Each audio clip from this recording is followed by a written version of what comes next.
ఏం పని చేయాలో మాకు తెలుసు. స్టాండర్డ్ ప్రొసీజర్స్ కొన్ని ఉంటాయి. నిన్న ఏం జరిగిందంటే ఈ గ్యాలరీస్కి సంబంధించి కానీ ఈ వాలంటీర్స్ వ్యవస్థ కూడా మాకు చాలా బలంగా ఉంటుందండి. పొద్దున్నుంచి మా వాళ్ళని పని చేయకుండా చేశారు పోలీసులు. మేము చేసే పని కూడా చేయకుండా అడ్డుకున్నారు sir.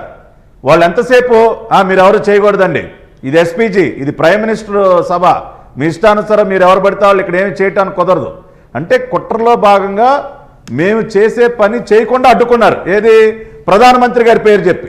Telugu Desam party prime minister ఎప్పుడు చూడలేదు, తెలుగుదేశం పార్టీ ఎస్పీజీలు తెలియదు, తెలుగుదేశం పార్టీకి ఈ స్పెషల్ సెక్యూరిటీలు తెలియదు. అంటే ఉదయం మేమేం ఫీల్ అయ్యామంటే వీకే గారు, అవును కదా సరే ఇప్పుడు ఏదో మన మహానాడు జరిపినట్టు మనం అన్నిట్లోనూ దూరిపోతే ఇబ్బంది కలుగుతుందేమో, సరే కొద్దిగా మనం కూడా కొంత వాళ్ళు చెప్పింది వినాలి కదా అన్నట్టు మేము ఉన్నాం. కానీ మధ్యాహ్నం నుంచి మాకు అనుమానాలు రావటం మొదలైనాయండి. ఎప్పుడైతే పోలీసులు అసలు మొత్తం గాలికి వదిలేశారో మాకు కూడా డౌట్స్ రావటం మొదలైంది. ఇదేదో కుట్ర ప్రకారం జరుగుతుంది, అసలు ఏం పట్టించుకోవట్లేదు ఏంటి, ఈ రకంగా మొత్తం వదిలేస్తా ఉన్నారని చెప్పి. అంటే ప్రీ ప్లాన్డ్గా జరిగింది వీక్గా.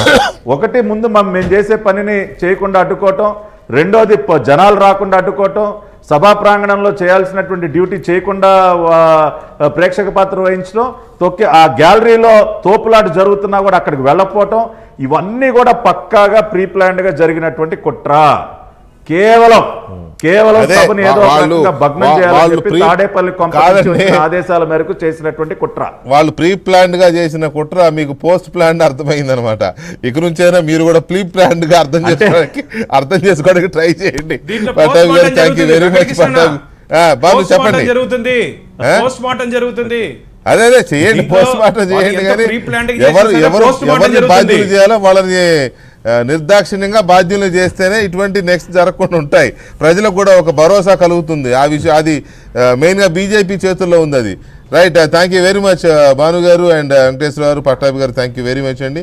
ఇక ఇది దీనికి సంబంధించి. ఇక తెలంగాణకు సంబంధించి